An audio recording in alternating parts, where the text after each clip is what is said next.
নমস্কার বন্ধুরা, এনএস রান্নাঘরে আপনাদেরকে স্বাগত। আমি সবিতা আবার একটা নতুন রেসিপি নিয়ে আপনাদের সঙ্গে চলে এসেছি।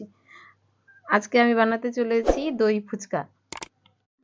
দই ফুচকা করতে সর্বপ্রথমে লাগবে ফুচকার পাঁপড়, ঝুরি ভাজা, কিশমিশ, সিদ্ধ করা আলু, তেঁতুলের চাটনি, টক দই, ধনে পাতা কুচি, মতন লবণ, জিরে ভাজা, কাজু আর বাদাম, আর হচ্ছে সাদা তেল। কড়াই তেলটা গরম হয়ে গেছে, এখন আমরা ফুচকাটা ভেজে নেব।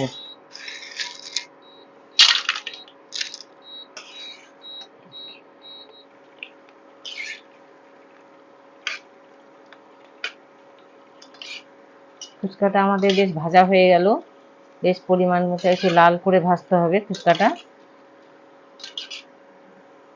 এখন ভাজা হয়ে গেছে, ফুচকাটা আমি এখন তুলে নেব।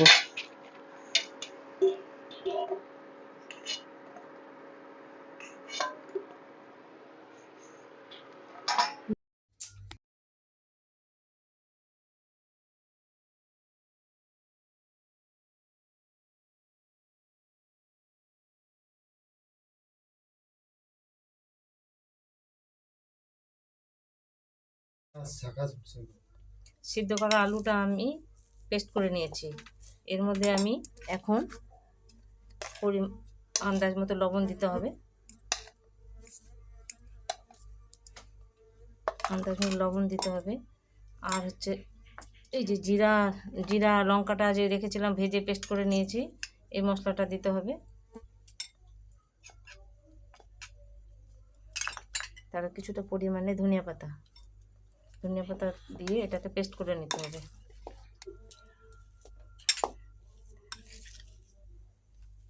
পেস্ট করে নিয়েছি এটা। আর কেউ যদি মনে করে যে আমি এর মধ্যে মটর ভিজিয়ে সিদ্ধ করে দিব, তাও দিতে পারে।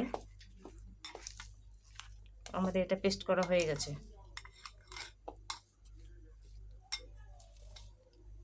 এখন আমরা দই ফুচকা তৈরি করব। এই ফুচকাগুলো আমি একটু ফাটিয়ে নিলাম। প্রত্যেকটা ফুচকা ফাটিয়ে নিতে হবে। ফুচকাগুলো আমি ফাটিয়ে নিয়েছি। এবার তার মধ্যে প্রতিটাতে একটু আলু দিয়ে দিতে হবে, অল্প করে। এর মধ্যে প্রতিটাতে আবার একটা করে কাজু দিয়ে দিচ্ছি। এটা করে কাজু কিশমিশ দিলে ফুচকার স্বাদটা একটু ভালো লাগে, যার জন্য কাজু দিতে হয়। কাজু না দিলে একটু স্বাদ লাগে না। এই বাদাম আমরা ভেজে রেখেছিলাম, এই বাদাম দিয়ে দিলাম একটা করে, দুটো করেও দেওয়া যায়, যে যেরকমভাবে খেতে চায়।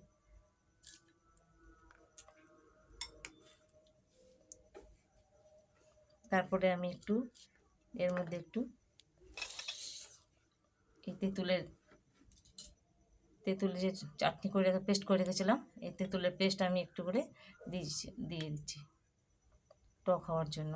একটু টক না হলে ভালো লাগে না। এই শসা আমি কুচিয়ে রেখেছিলাম, এই শসা কুচিয়ে দিলাম একটু। প্রতিটাতে একটু ঝুরি ভাজা দিতে হবে। প্রতিটাতে দই দিতে হবে। দই ফুচকা মানে দই। প্রতিটাতে একটু মশলা দিয়ে দিতে হবে।